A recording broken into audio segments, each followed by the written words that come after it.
Salut à tous. Cette semaine, j'ai assisté à une formation pour les formateurs qui était très intéressante, très énergisante.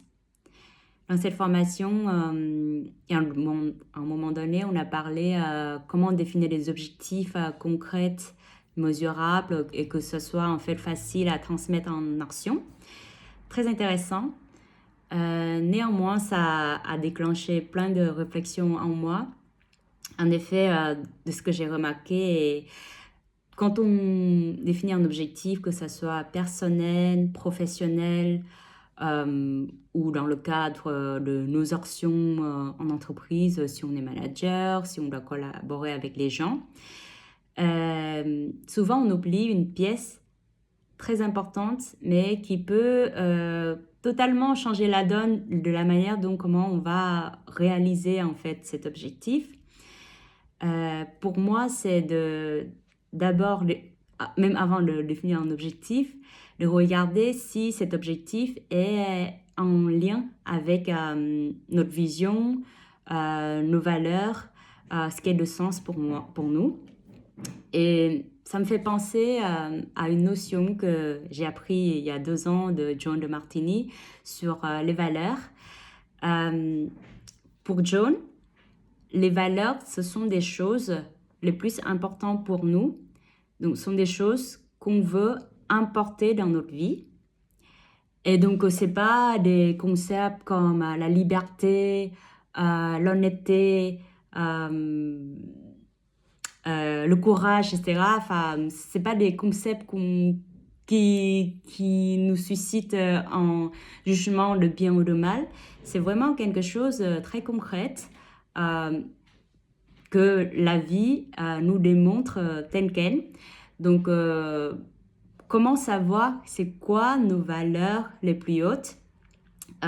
Tout simplement, regardez dans notre vie où est-ce que vous dépensez le plus de l'énergie, du temps et de l'argent. Citez les 3 activités dans lesquelles vous dépensez ces 3 ressources, temps, énergie, argent. Et bien, ce qui revient le plus souvent font partie de vos valeurs hautes. Donc, ça peut être passer du temps avec vos enfants, ça peut être jouer à la musique ou ça peut être développer votre business.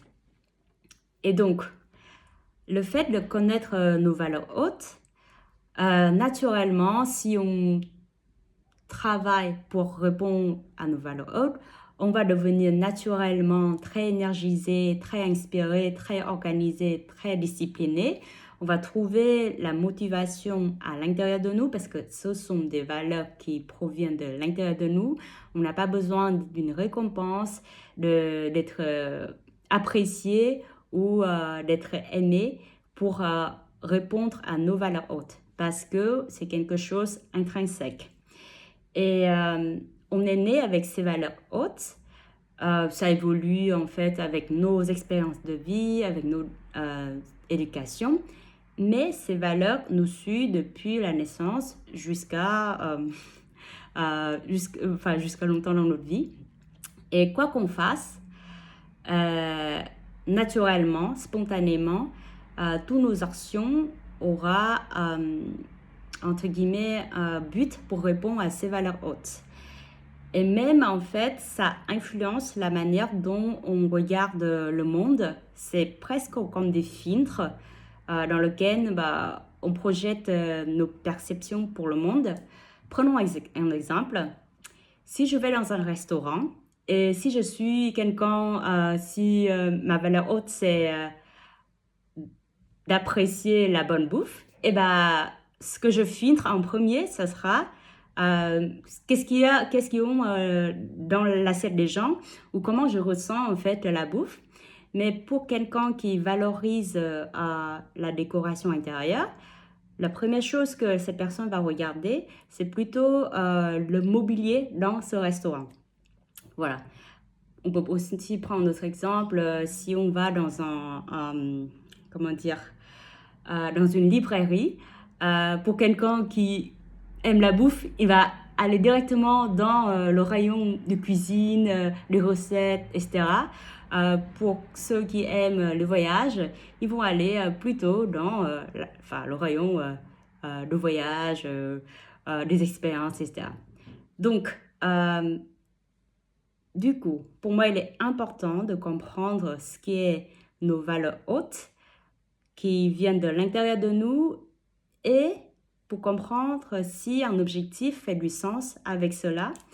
Parce que, bien sûr, on peut très bien réaliser un objectif qui ne sont pas en lien avec nos valeurs hautes, mais si on choisit de suivre ce chemin, naturellement, on va devoir fournir plus d'efforts, on va se sentir drainé à la fin de la journée parce que ce n'est pas naturel chez nous.